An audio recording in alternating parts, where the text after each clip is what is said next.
The mug hit the hardwood floor with a crack that echoed like a gunshot, silencing the cheerful hum of Christmas carols. I stood frozen, my hands trembling, as the words, "I peeked in the womb," stared up at me from the shattered ceramic. A cruel joke wrapped in festive paper. My sister, Lily, smirked from across the living room, twirling a shiny red car key around her finger like a trophy she'd won without even trying. What does a gift reveal about how someone sees you? I'd spent weeks agonizing over the perfect presents for Mom and Dad, pouring my meager savings into thoughtful Tokinsa leather-bound journal for Dad's poetry, a hand-knitted scarf for Mom's winter walks. But this mug, this cheap, mocking trinket from my parents, felt like a slap across my face. Meanwhile, Lily, my golden child sister, had unwrapped the keys to a brand-new convertible, her laughter ringing out as Mom clapped like she'd just won the lottery. How do you measure love in a family when the scales are so blatantly tipped? I'm Emma, 28, the older sister who's always been the responsible one, the one who stayed home to help with bills while Lily chased dreams in LA. I'd never resented her until now.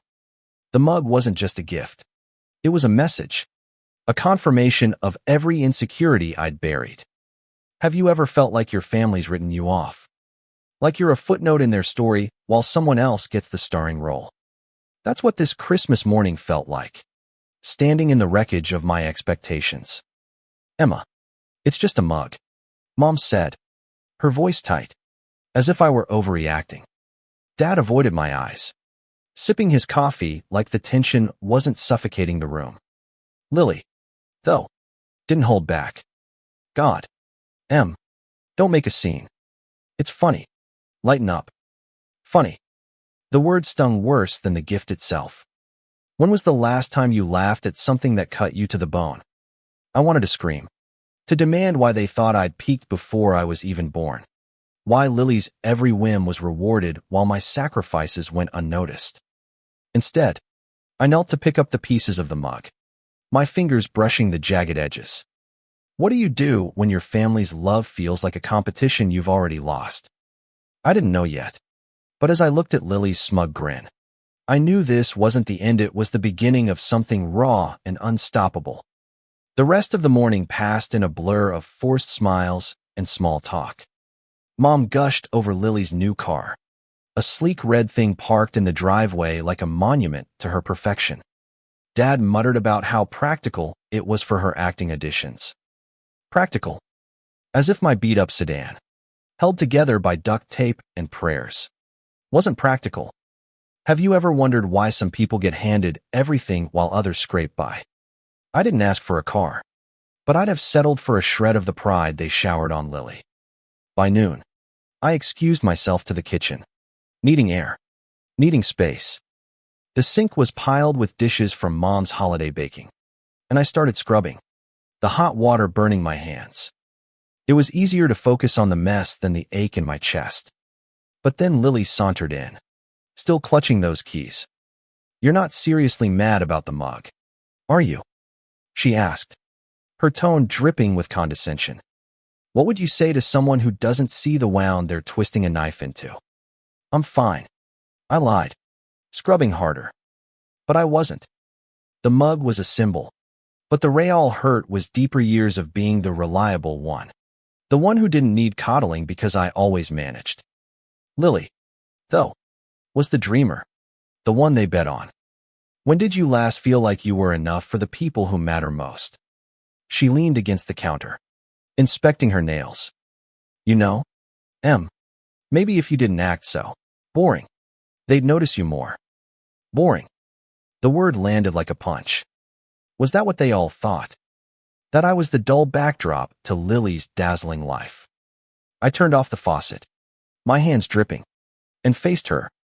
And what exactly makes you so special? Lily. The car. The auditions you never get. Or is it just that you're better at playing their favorite? Her eyes narrowed. But before she could fire back, Mom called us for lunch. The moment passed, but the fire in my chest didn't. What happens when you stop swallowing the hurt and start fighting back? I didn't know yet. But I was about to find out. Lunch was a battlefield disguised as a holiday meal. The dining table groaned under the weight of Mom's turkey and pies. But the real weight was the silence between us. I pushed mashed potatoes around my plate, every clink of silverware amplifying the question in my head. Why do some families play favorites so openly? Lily dominated the conversation, as always, regaling us with tales of her latest Auditiona toothpaste commercial she swore was her big break. Mom hung on every word, nodding like Lily was reciting Shakespeare. Dad, usually quiet, chimed in with advice about owning the room. I chewed slowly, wondering when I'd last owned anything in this family.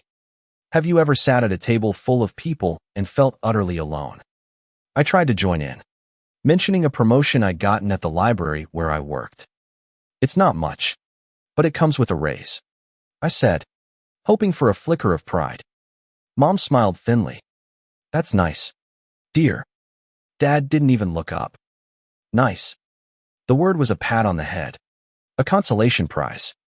Meanwhile, Lily's toothpaste ad was apparently Oscar-worthy. What does it take to be seen when someone else's light blinds everyone around you? After lunch, I volunteered to clear the table, needing an escape. In the kitchen, I overheard Mom and Dad in the living room, their voices low but sharp. You know Emma's sensitive, Mom whispered. That mug was a bad idea. Dad grunted. She'll get over it. Lily's the one who needs the support right now. Needs. As if I didn't need anything. As if my years of staying home, helping with their mortgage, didn't count. When did you last realize the people you love don't see your sacrifices? I was about to rejoin them when Lily cornered me again, her arms crossed. You're acting like a martyr. Em. It's exhausting. Exhausting. I wanted to laugh. Exhausting was carrying the family's burdens while she chased fame. Maybe I wouldn't if you didn't get everything handed to you. I shot back. Her face hardened, but there was something else in her eyes: guilt. Fear. What do you see when you finally confront the person who's always overshadowed you? Before she could respond, the doorbell rang. It was Aunt Clara, Mom's sister, who always showed up late with her loud laugh and homemade cookies. She hugged me tightly, her eyes scanning my face. You okay, kiddo? She asked, quieter than usual. I nodded, but her frown said she didn't buy it. Clara had a way of seeing through the family's polished surface. Have you ever had someone notice your pain when everyone else ignored it? Clara's arrival shifted the mood, but not enough to erase the tension. As we sat for coffee, she asked about my job, genuinely curious. I talked about the library, the kids' reading program I'd started, and for the first time all day, I felt heard. Lily, though, couldn't stand it.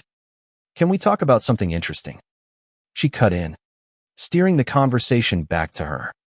Clara raised an eyebrow but didn't push. What do you do when someone's determined to keep you in the shadows? That night, I lay in my childhood bedroom, staring at the ceiling. The mug's words haunted me. I peeked in the womb. Was that really what they thought? That I was a has-been at 28? I thought of all the times I'd put my dreams on hold, college half-finished. Travel plans scripetto, keep the family afloat. Lily, meanwhile, had never missed an audition, never paid a bill. Why do we let some people skate by while others carry the load? The next morning, I found Clara in the kitchen, sipping tea. You're not okay, are you? She said, her voice gentle but firm. I hesitated, then spilled everything: the mug, the car, the years of feeling invisible. She listened, nodding, her eyes kind but fierce. You've been holding this family together, Emma. But who's holding you? Her question hit like a tidal wave. Who was holding me? And why hadn't I asked myself that before? Clara's question lingered like a splinter I couldn't pull out. Who was holding me? Not Mom, who fussed over Lily's every whim. Not Dad, who barely noticed me unless I was fixing something. Certainly not Lily, who seemed to thrive on my invisibility. Have you ever realized you've been carrying everyone else's weight, only to find your own strength crumbling. I decided to confront Mom and Dad. It wasn't planned. It just happened over breakfast. When Mom asked if I could help with the dishes again. "Why is it always me?" I asked, my voice sharper than I intended. They froze, forks hovering over their plates. Lily, scrolling her phone, looked up, sensing drama. "What happens when you finally demand to be seen?" Mom laughed nervously. "Emma, you're so good at it. We just rely on you." Rely? The word felt like chains. "And what about what I need?" I pressed. Dad frowned, as if I'd broken some unspoken rule. "You've always been fine, Emma. Lily's the one who needs the push." Fine. There it was again, the assumption I didn't need anything because I didn't demand it. How do you make people see you when they're used to looking through you? Lily rolled her eyes. "You're making this about you. As usual." That was the spark that lit the fuse. "As usual?" I snapped. "I've spent my life making things about you. I stayed home so you could chase your dreams. I paid bills so you could buy headshots. And what do I get? A mug that says I'm nothing." The room went silent, the weight of my words sinking in. Have you ever said the truth so raw it stunned everyone? Even yourself? Mom's face crumpled, but Dad's hardened. "You're being dramatic," he said. Dramatic. The word stung, but it also freed me. If I was dramatic, I'd lean into it. "Maybe I am," I said, standing. "But I'm done being your doormat." I walked out, my heart pounding. Where do you go when you've just burned a bridge with the people you love? I drove to the park, the one where I used to read as a kid, needing space to think. The winter air was sharp, the swings creaking in the wind.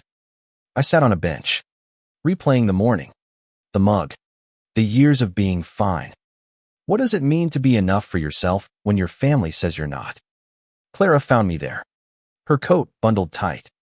"You shook things up," she said, sitting beside me. "Good. They needed it." She didn't lecture, just listened as I poured out my anger, my hurt, my fear that I'd always be the lesser sister. "You're not lesser," she said fiercely. "You're the backbone. But you've got to stop letting them lean so hard." How do you stop being the backbone without breaking everything apart? That night, I didn't go home. I stayed at Clara's, her spare room a quiet refuge.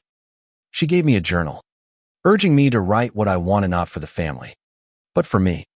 I stared at the blank pages, overwhelmed. What did I want? A career, love, a life where I wasn't defined by Lily's shadow. The questions were terrifying, but they were mine. When was the last time you asked yourself what you truly want, not what others expect? Staying at Clara's felt like breathing for the first time in years. Her house was small, cluttered with books and plants, but it was free of the suffocating expectations I'd left behind. As I wrote in the journal, I started to untangle my thoughts.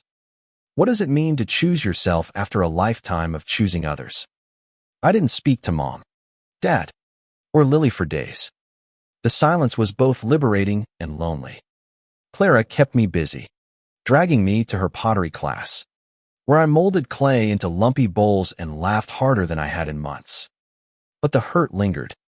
Have you ever stepped away from your family and wondered if they'd even notice? They did notice. Eventually, Mom called, her voice shaky. "Emma, come home. We need to talk." I agreed, but not because I was ready to forgive, because I needed answers. What do you ask when you're finally ready to demand the truth? Back at the house, the air was thick with tension. Mom's eyes were red, Dad's jaw tight.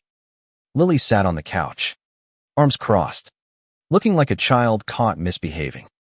"We didn't mean to hurt you," Mom started, but I cut her off. "Then why did you? Why the mug? Why the car?" My voice cracked, but I didn't care. When have you had to demand the why behind someone's actions? Dad spoke up, his voice gruff. "We thought the mug was funny. We didn't think you'd take it so seriously." Funny. There it was again. And the car. I pressed. Mom hesitated, Lily's been struggling. We wanted to give her a boost. Struggling. Lily, who'd never paid a bill, who'd never stayed up late balancing the family budget. How do you respond when the people you love justify their favoritism? Lily finally spoke, her voice sharp. You're not perfect, Emma. You act like you're above us. But you're just jealous. Jealous. The word hit hard. Because part of it was true. I was jealous not of the car, but of the love that came with it. Maybe I am. I admitted. But I'm also tired of being invisible. The admission felt like shedding a skin I'd outgrown. What happens when you admit a truth you've been hiding? Even from yourself. The conversation didn't fix everything. Mom cried. Dad apologized stiffly. And Lily stormed out. But it was a start, a crack in the wall we'd all built. Clara's words echoed. Who's holding you? I was starting to realize it had to be me. How do you rebuild a relationship with people who've hurt you, without losing yourself in the process? The days after the confrontation were a tightrope walk. Mom called daily, leaving voicemails I didn't answer. Dad sent a text. We're sorry. Let's talk. Lily, predictably, stayed silent. I wasn't ready to go back. Not yet. Have you ever needed space from your family to find out who you are without them? I threw myself into work, pouring energy into the library's reading program. The kids' smiles, their excitement over new books, reminded me why I loved my job. It wasn't glamorous like Lily's additions, but it was mine. What's something you've built that makes you feel proud, even if no one else notices? Clara kept me grounded, pushing me to explore what I wanted. I started applying to finish my degree online, something I'd abandoned when Mom got sick years ago. Each application felt like a rebellion against the peaked in the womb label. But doubt crept in. What if I wasn't good enough? What if I'd waited too long? How do you chase a dream you've buried for years? One evening, Clara handed me a letter from Mom, slipped under her door. It was long, messy, full of apologies and explanations. She wrote about their fears for Lily, how her failures in LA made them overcompensate. We took you for granted, Emma, she wrote. You were always so strong. Strong. The word felt like both a compliment and a curse. When have you been called strong? Only to realize it was an excuse for being ignored. I didn't reply, but the letter softened something in me. I started to see Mom and Dad not as villains, but as flawed, scared people trying to hold their family together. Lily, though she was harder to forgive, her silence felt like a choice, a refusal to acknowledge her part in this. What do you do when the person who hurt you won't meet you halfway? Then, unexpectedly, Lily showed up at the library. She looked nervous, out of place among the stacks of books. Can we talk? She asked, her voice small. I nodded, leading her to a quiet corner. What do you say to someone who's been your rival and your sister all at once? Lily sat across from me, fidgeting with her bracelet. The library was quiet, the only sound the soft rustle of pages from nearby readers. Her eyes darted around, avoiding mine. Why is it so hard to face someone you've wronged? I didn't think the mug would hurt you, she said finally. I thought it was. Cute. Cute. The word grated, but I stayed silent, letting her continue. I know I've been selfish. I didn't see it. Didn't see it. Or didn't want to. How do you trust an apology that feels like it's been dragged out of someone? I leaned forward. Lily, you've always gotten everything. The attention, the praise, the car. And I got a mug that says I'm a failure. How do you think that feels? Her face crumpled, and for the first time, I saw something like shame. I didn't ask for the car, she whispered. But I didn't say no, either. What does it mean to accept a gift you know comes at someone else's expense? We talked for hours, peeling back years of resentment. She admitted her fear of failing, how the car felt like a lifeline in a career going nowhere. I told her about my sacrifices, the dreams I'd shelved to keep the family afloat. It wasn't easy. There were tears, accusations, moments where we almost walked away. But we kept talking. Have you ever had a conversation that felt like it could break or heal everything? By the end, we weren't fixed, but we were honest. Lily promised to try harder, to see me. I promised to stop hiding my hurt.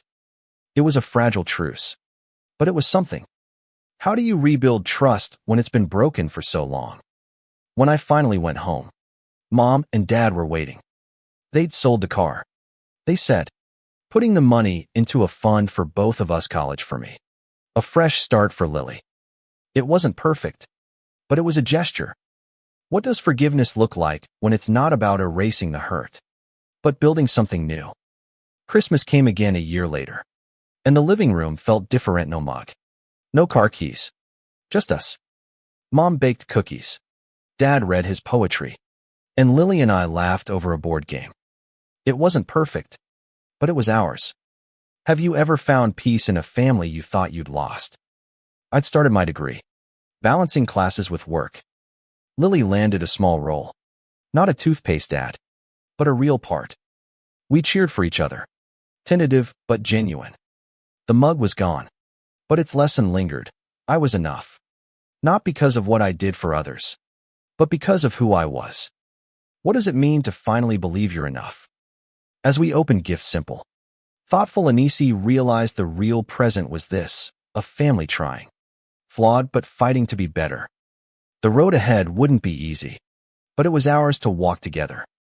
When have you found hope in the ashes of something broken?